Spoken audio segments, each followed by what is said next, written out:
pour pouvoir les maintenir sous domination. C'est ce que vous voyez au quotidien. Je pense que c'est pourquoi nous avons estimé que tout ce que nous voulons faire, bâtir notre armée, reprendre en main notre économie, donner des opportunités à nos jeunes gens, tout ce que nous ne sera possible que si nous nous réapproprions notre pays. C'est pourquoi, après toutes ces tensions, ces périodes de difficultés qu'on a connues et ces 10 ans qu'on a traversés entre les mains d'autres, nous estimons qu'aujourd'hui, le pays doit avancer sur la base des 3 principes qui ont été édictés par le président de la transition. Le 1, comme vous le devinez, est bâti sur le respect de la souveraineté du Mali. Parce qu'on dit que toutes nos réponses, si vous voyez que notre armée aujourd'hui arrive à être là, arrive à faire ce travail, parce que nous avons enlevé ce pan de la souveraineté de la main d'autres pour dire que c'est nous qui devons assumer ça. Et ça donc le respect de la souveraineté, on a indiqué aussi le respect des choix stratégiques et des choix de partenaires du Mali. Ça aussi, ça paraît tellement évident pour tout le monde. Mais vous voyez que tous les problèmes qu'on a aujourd'hui, c'est que certains pensent que c'est eux qui doivent choisir les amis pour le Mali. C'est eux qui doivent dire ce qui est important pour le Mali. C'est eux qui doivent dire à quelle réunion le Mali doit participer. Est-ce qu'on doit aller à gauche? Est-ce qu'on doit aller à droite? Non. Mais chacun de ces pays choisit ses amis, entre guillemets, en fonction de ses intérêts. Et ces amis ne sont jamais des amis éternels aussi. Ça, il faut être réaliste. On est amis, on est alliés pour un certain nombre d'objectifs, des choses que nous voulons faire. Si nous les atteignons, les choses... Il y a certains amis qui sont plus sincères aussi que d'autres. Il y a des amis qui nous respectent, qui comprennent qu'il faut nous donner cet espace pour pouvoir avancer. Il y a d'autres qui pensent qu'on est toujours dans la colonisation, qu'on est même des enfants. Parce que quand ils viennent, ils nous disent, j'entends beaucoup, je reçois énormément de diplomates, de partenaires étrangers dans mon bureau qui viennent nous dire, bon, attention, faites attention à la Chine, faites attention à la Russie, ils font ceci, ils font cela. Mais je dis, mais vous nous prenez pour des enfants? Mais vous pensez que quand je travaille avec...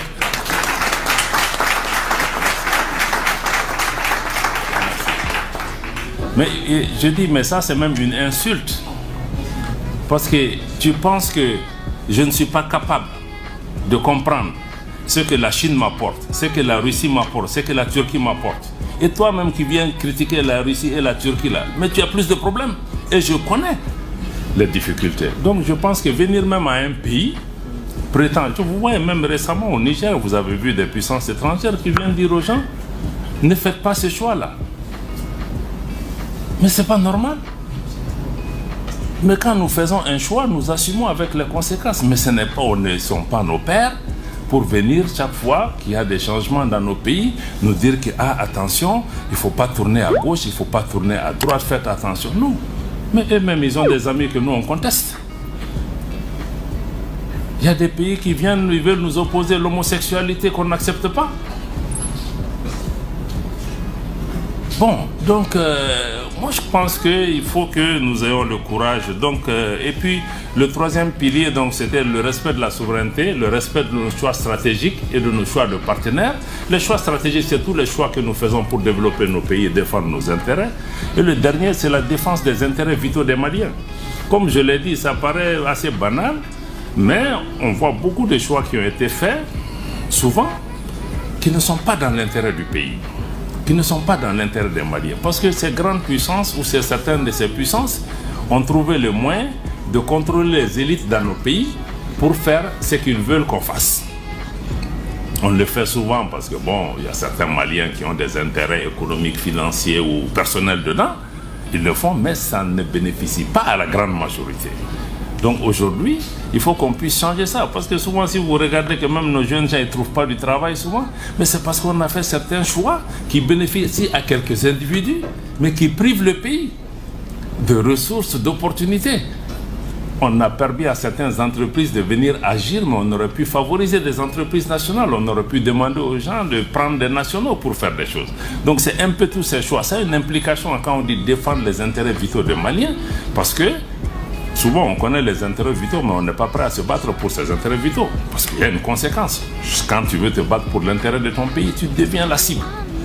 Tu deviens l'ennemi par rapport à ça. Donc ça, c'est vraiment la souveraineté est au cœur de l'action diplomatique. Et comme je l'ai dit, l'appareil diplomatique, nous, ministère des Affaires étrangères, et aussi avec toutes les ambassades et tous les consulats, donc nous sommes chargés de traduire au quotidien, de défendre ces positions, de les promouvoir.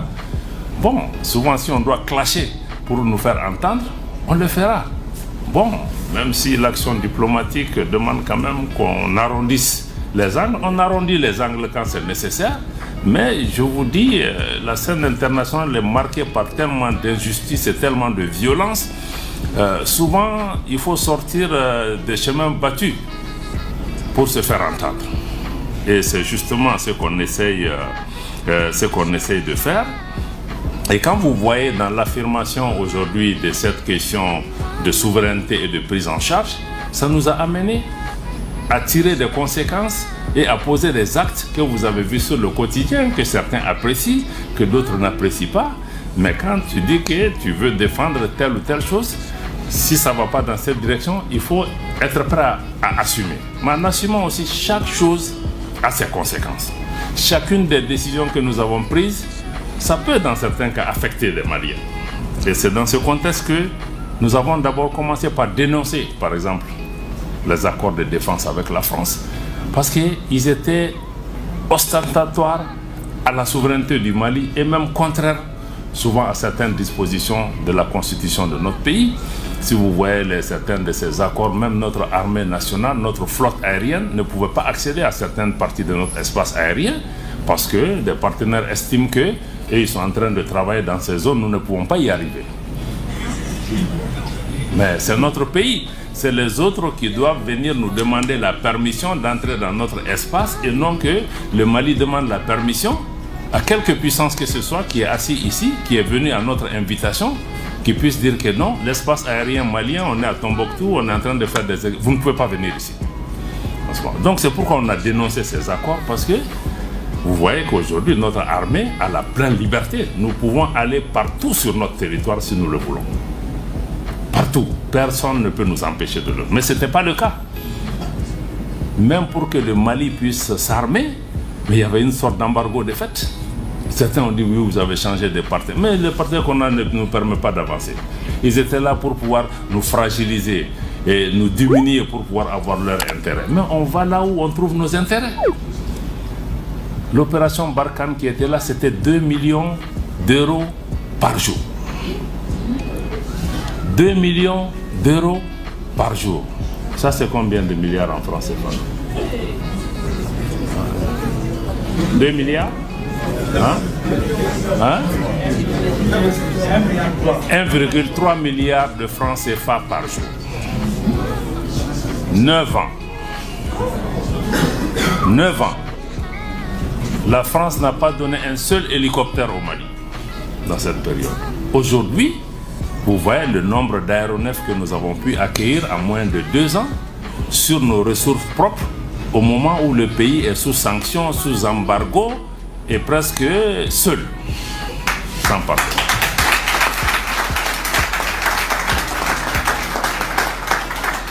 Mais il fallait sortir de ces accords, sinon on n'allait jamais pouvoir arriver là. Sans compter ces pays qui contrôlent la BCEAO, ces institutions, même si on a l'argent, si on veut acheter des choses, ils vont aller bloquer. Donc ça, c'était vraiment, par exemple, donc, la dénonciation de ces accords et la dénonciation aussi des actes de déstabilisation de la France. Nous les avons assumés. Parce que ça se fait. À un moment, on s'est dit, il faut sortir, il faut le dire, tous les Maliens le savaient. Mais peut-être que le gouvernement n'avait pas eu encore le courage de sortir et de mettre ça sur la table. Et les preuves sont là. S'ils organisent demain la session spéciale du Conseil de sécurité que nous avons demandé, nous allons pouvoir amener ça. Certains font beaucoup de gesticulations. Il aurait suffi que la France dise que je suis d'accord, amenez vos preuves. Voilà. Bon, on était prêt vraiment à aller dans ça. Il dit, ah oui, mais si vous avez des preuves, pourquoi vous ne mettez pas dans la presse? On ne met pas dans la presse parce que vous êtes membre permanent du Conseil de sécurité des Nations Unies. Vous avez une responsabilité particulière. Vous dites que vous êtes champion des droits de l'homme. Vous avez une place sur une enceinte internationale qui décide de la paix et de la sécurité. Vos actes sur le terrain sont contraires à ce que vous êtes en train de dire. C'est pourquoi Ça ne va pas se dire dans la presse. Ou bien c'est qui John est là. Voilà. Donc ce n'est pas une question de dire qu'on fait un article de presse. Non, on dit que c'est là-bas qu'on va s'asseoir parce que là-bas c'est une tribune solennelle. Tout ce qui se fait, se dit, c'est écrit. Donc malheureusement, je pense que vous voyez que ça ne s'est pas fait. Nous allons continuer à nous battre. Le retrait de l'aménagement aussi s'inscrit dans ce cadre. Vous voyez une mission qui est venue pour nous aider. Pendant 10 ans, le résultat n'est pas ce que les Maliens attendaient. On a près de 16 000 hommes. L'aménagement aussi, c'est 1,3 milliard de francs CFA dépensés par an. De dollars.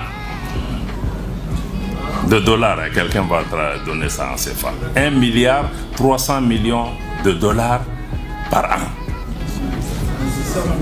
Hein?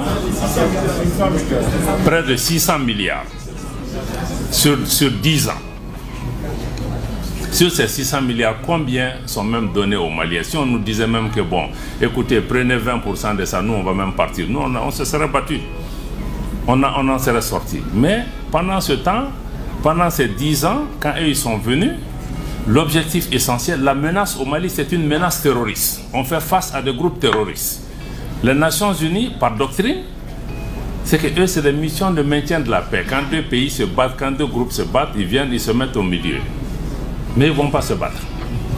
Quand les terroristes passent, ils disent que non, ce n'est pas vous qui nous intéressez, nous, on s'occupe d'autres choses ici.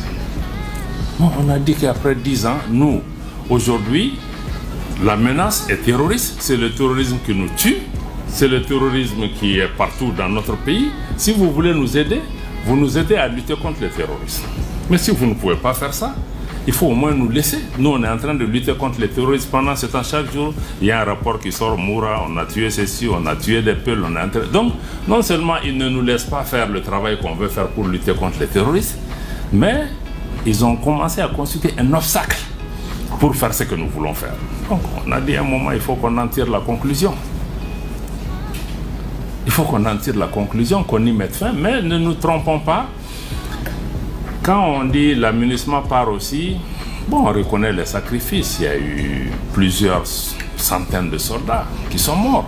Les soldats qui sont morts aussi, 95% viennent des pays africains. Ce n'est pas les autres là qui viennent mourir. Hein. Ils viennent, ils sont dans leur drone, ils sont dans leur truc comme dans une université pour étudier ce qui se passe. Mais ce sont nos frères burkinabés, nigériens et autres qui sont morts dedans. Et qui décide à l'aménagement? Mais ce ne sont pas ces 95%. C'est d'autres puissances tapis dans l'ombre qui décident ailleurs. Donc on a expliqué à nos frères que le départ là, ce n'est pas contre vous. Vous êtes venus vous sacrifier, mais peut-être le véhicule dans lequel vous êtes venus nous aider n'est pas le bon véhicule, n'a pas la bonne. Beaucoup d'entre eux sont venus de bonne foi. Par exemple, il y a beaucoup de Burkinabés qui sont dedans, qui sont à Ber ou dans d'autres localités, qui sont venus aider de bonne foi. Mais ceux qui tirent les ficelles sont d'autres puissances qui ont perdu pied au Mali, qui cherchent à revenir par l'aménagement pour faire mal au Mali. Et le Mali ne peut pas s'asseoir regarder ça. Donc on a décidé de tirer une conclusion. Merci. Comme je l'ai dit encore une fois, toutes ces décisions sont extrêmement difficiles. Il y a des milliers de Maliens qui sont certainement concernés, qui ont eu mal à cause de ça, qui ont perdu leur travail. C'est vrai, l'aménagement n'est pas venu au premier point pour développer le Mali ou pour créer des emplois. Ils sont venus pour sécuriser. Ça, ils ont failli. Maintenant, nos frères et sœurs qui sont dedans, l'État s'est organisé pour essayer de faire ce qu'on peut pour pouvoir les accompagner. Mais nous, on ne pense pas qu'au personnel de la Malien de l'aménagement, nous, on passe sur tous les pays parce que c'est dans quoi on est là. Mais ça affecte tout le pays, pas seulement ceci. Donc si nous sommes tous affectés là, mais eux-mêmes, ça va être une petite partie dedans. Donc nous travaillons pour pouvoir amener. Donc c'est dire que chaque décision a une conséquence, y compris pour nous-mêmes. Même quand nous disons partez, nous savons que quelque part, ça va faire mal au pays, mais nous disons que dans le long terme, ça va bénéficier au pays parce que nous aurons la capacité de pouvoir nous battre. Parce que tant qu'ils sont là, c'est comme si tu as quelqu'un qui est devant ta porte, qui assure ta sécurité, etc. Toi-même, tu n'auras jamais envie de faire parce que tu sais que lui, il est là, il va le faire. Mais si tu sais qu'il n'y a personne, toi-même, tu vas sortir chaque nuit, tu fais le tour, tu regardes. Si tu dois chercher un gourdin pour te défendre, tu vas le faire. Mais tant que lui est là, tu vas dormir. Mais même si lui n'a pas la capacité, tu vas penser que lui va t'aider. Les gens souvent ne sont pas là pour ça. Donc ça nous a amené dans ça. L'autre action importante aussi dans l'affirmation de la souveraineté, qui est aussi un principe de la pratique diplomatique internationale, c'est la notion de réciprocité, qui va aussi avec la notion de respect des pays. Parce que dans les relations internationales, il est admis que quand un État pose un acte contre toi, tu as le droit de mettre la réciprocité.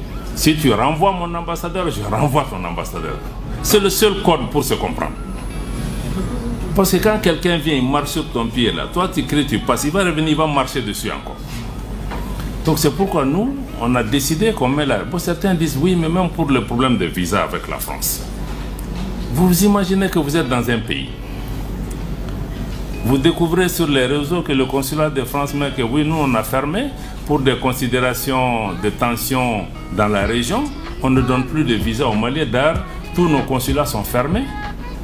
Mais vous êtes là, vous avez une ambassade, vous écrivez une note officielle. C'est hier que j'ai vu la note de l'ambassade de France. Vous écrivez, vous dites que dans 3-4 jours, nous allons fermer. Pour telle ou telle raison, qu'on l'accepte ou pas. Mais par respect, on ne peut pas découvrir ça sur les réseaux sociaux. Même si nous, on a plus de gens qui partent ce jeu, ce n'est pas le plus important. De toutes les façons, eux, ils ont posé un acte. Mais s'ils disent qu'ils ne donnent pas les visas, ils ont fermé. Nous aussi, on dit que notre consulat aussi est fermé pour vos gens. C'est une question de respect.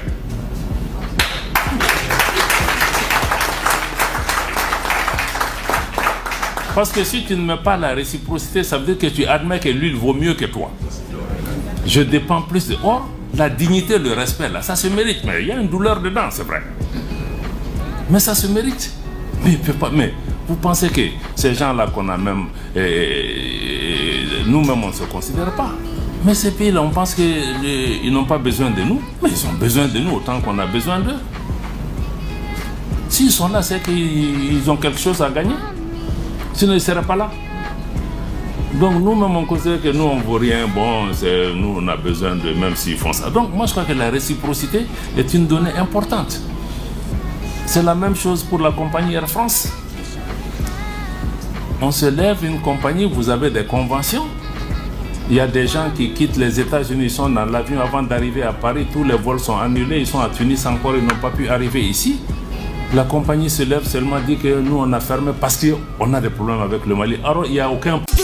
Freeze, ice, Jesus, Christ, sneakers, nice, checks, Nike, IG, likes, swag.